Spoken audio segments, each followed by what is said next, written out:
Meet God Zoga, my Thunderbreaker Lomien boss mule. Since the Night of Cygnus revamp and the Ignition update, I've been playing this character regularly, defeating bosses and gathering their crystals so I can sell them for a big chunk of mesos every week. Here's how I do it. Thunderbreaker is also sometimes called the Wrist Breaker because they are a pretty unique class. If you are used to a one-button class, this class is gonna be something completely fresh for you. Not only do you have multiple skills that you can utilize to deal damage constantly, you also cannot hold them down at all, but have to keep pressing them in quick succession in order to combo them into each other. I love this class for this reason, and I think it's super fun to play as a boss mule. The button spamming really isn't so bad if you only have to do it for like half an hour. But with that being said, respect goes out to all the people maining this class. I imagine it can be pretty tough at times when it comes to grinding as well as bossing. If you're wondering why I bring this up, let me tell you, as a Thunderbreaker you don't necessarily have the best burst ever. Quite the opposite actually.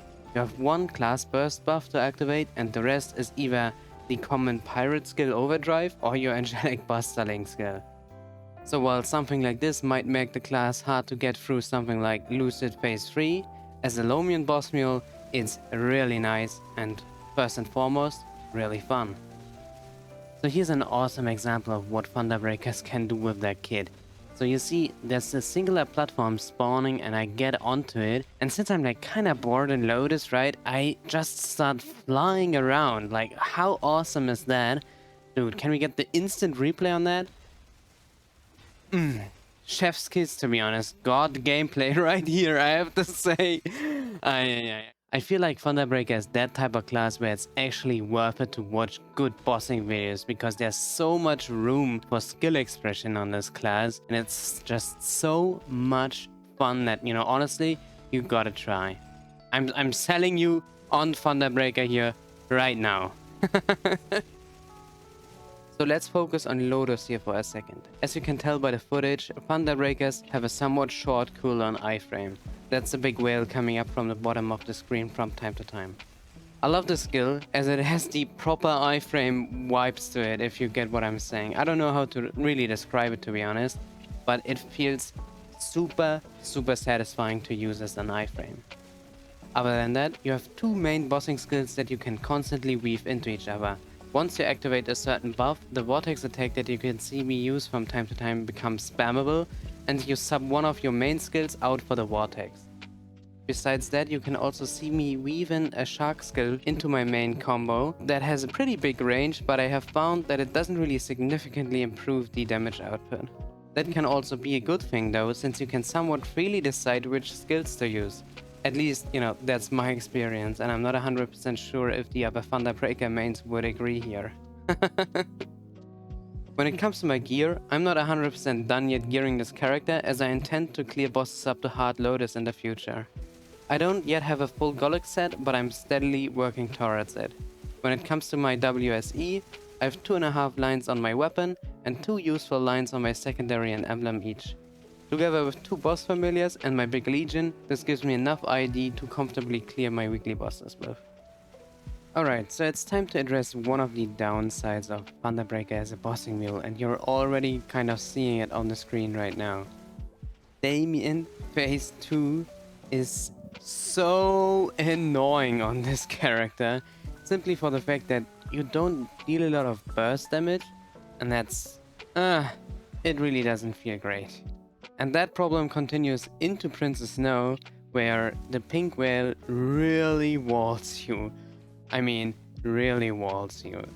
You don't really output a ton of lines or are able to like move the whale around, and even, you know, getting up there is kinda annoying. It's okay, right? You can use one of your skills to get to one of the upper platforms easily, but still, the line output is so low that the whale usually takes forever.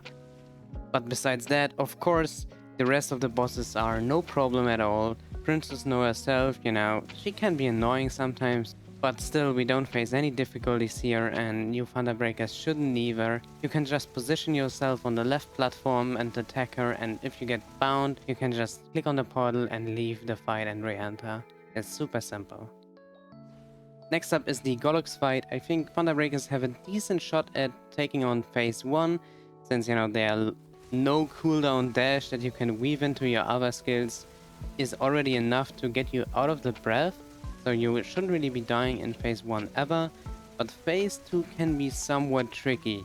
You can position yourself outside of the portal range on the far left or far right in order to, you know, have Golux not aggro you, so he doesn't spawn any hands anymore, right?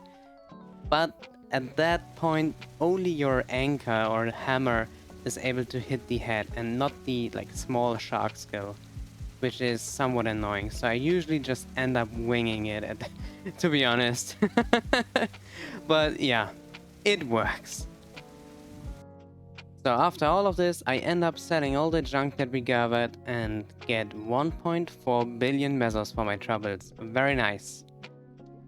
Bossing on this character usually takes me around 30 minutes. I would say more often than not it's way less than that, but you know, I'm not too efficient when it comes to this stuff, so I'm not really stressed about the time that I get. And yeah, for the rest of the video I just wanted to show off how cool Thunderbreaker is. So here you can see me do the Vanishing Journey party quest, and I'm just showing off the different movement options that you have to traverse a flat map, and it's honestly so cool and so much fun to just spam different buttons and see them I don't know, working together. That is something that is so not Maplestory like, but at the same time so refreshing that yeah, I just really love playing this character.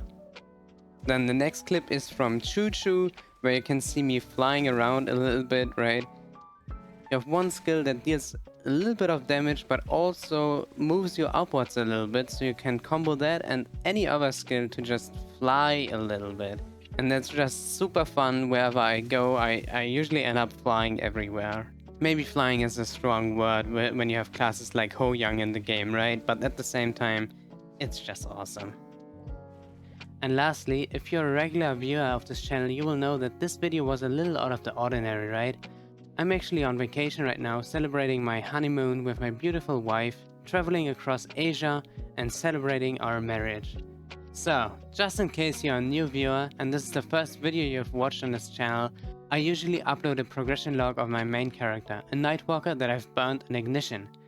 I upload my progression videos weekly on Thursdays and be back soon, so if you want to stick around, feel free to subscribe and I see you around. Take care everybody. Bye bye.